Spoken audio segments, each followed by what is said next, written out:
Halo teman-teman, kembali lagi pada podcast kali ini. Pada kesempatan kali ini kita kedatangan dua tamu nih. Ada Sevina dengan Diray dan saya sendiri, Geni sebagai hostnya. Nah, pada pertemuan kita kali ini kayaknya baru pertama kali nih ya. Iya. Nah, di sini kita akan membahas tentang e-commerce ya, tentang jenis-jenisnya, contohnya, dan tentunya pengalaman mereka selama memakai e-commerce dan marketplace.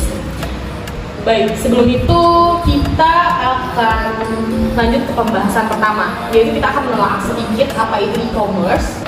Oke, kalau setahu gue sendiri sih e-commerce itu merupakan kegiatan perdagangan media online yang dilakukan dengan jaringan elektronik. Nah, dari kalian sendiri ini apa arti e-commerce secara singkat yang kalian ketahui? Terserah dari siapa dulu, kita santai aja yang ngobrol. Dari Diray dulu kan. Dari Diray, oke. E-commerce itu kan udah masyarakat pada tahu lah ya, nggak usah disebutin. Jadi kalau menurut gue sendiri, e-commerce itu adalah tempat jual beli di mana seseorang menggunakan internet. Maksudnya adalah orang itu nggak perlu lagi ke toko-toko, jadi hanya menggunakan handphone ataupun laptop ataupun komputer, dia bisa mengklik barang yang ingin dia beli tanpa harus mendatangi tokonya tersebut. Jadi e-commerce itu ya hanya butuh alat smartphone atau jaringan lokal dan internet. Itu sih menurut gue. Alright. Kalau dari Sevina sendiri apa ada kata?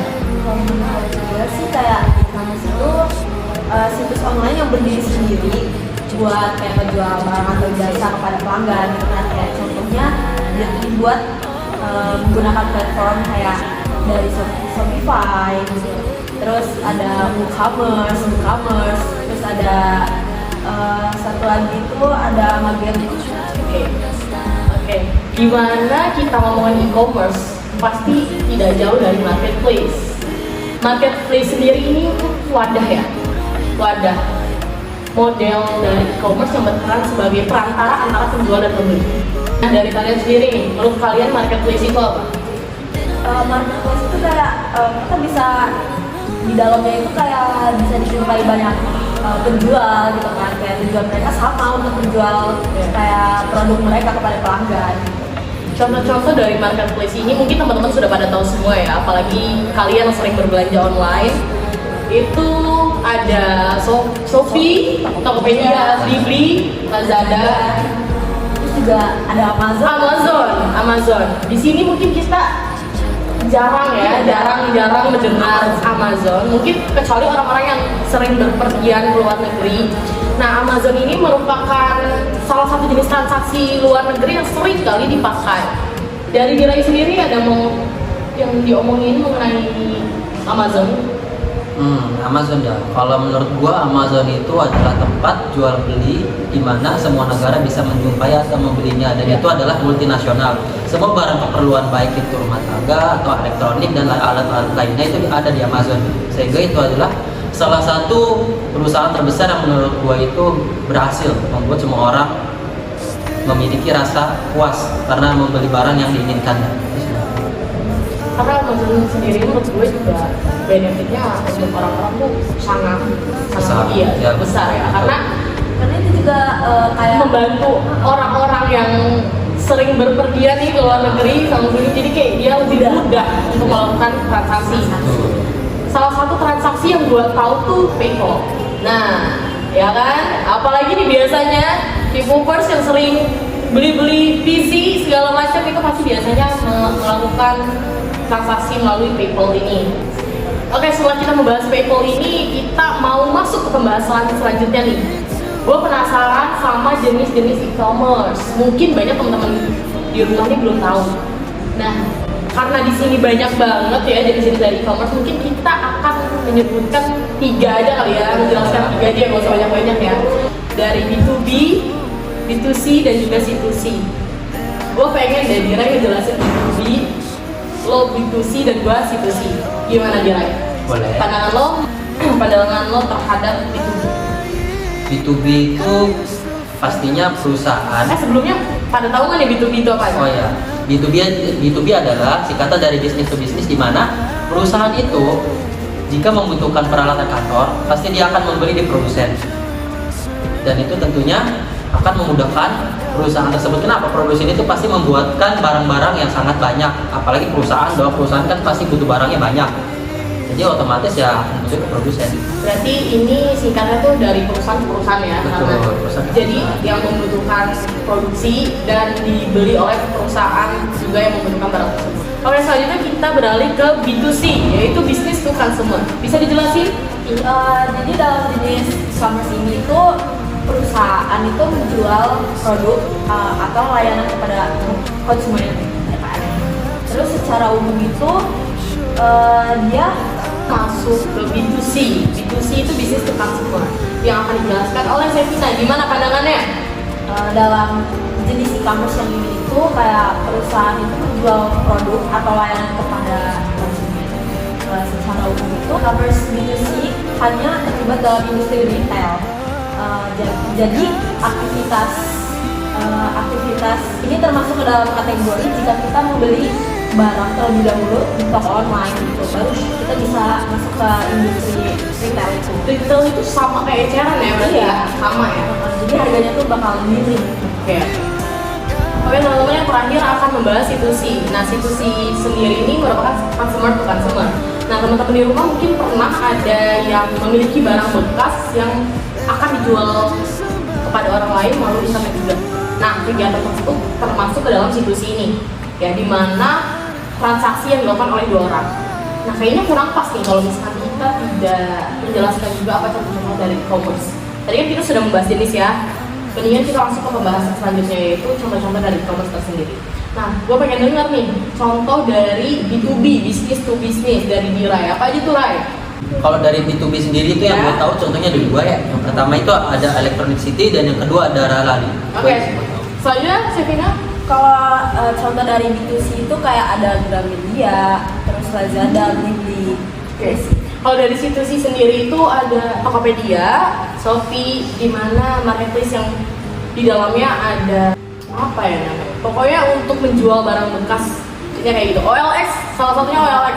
Nah, OLX ini tidak hanya menyediakan atau menjual untuk peralatan pribadi saja, tapi OLX juga menyediakan barang-barang seperti peralatan rumah tangga dan juga kendaraan.